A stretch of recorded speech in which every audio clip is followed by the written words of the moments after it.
Maligayang pagbati sa lahat mula rito sa May Gatasan Billiard Hall, Indian Sports Area. Live na live tayo ngayon sa Women's 9-Ball Billiards Exhibition Game. Kung saan nagtatagisan sina Angela Lusica at Perlas Sindatol at kasulukuyang nagigitan sa ikalimang rack.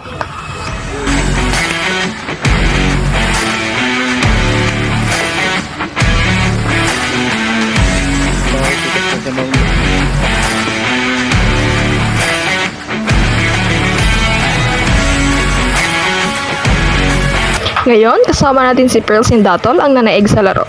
Binabati kita, Pearl. Congratulations. Thank you. Ano-ano ang mga estratehiya o teknik na iyong ginamit upang ikay manalo?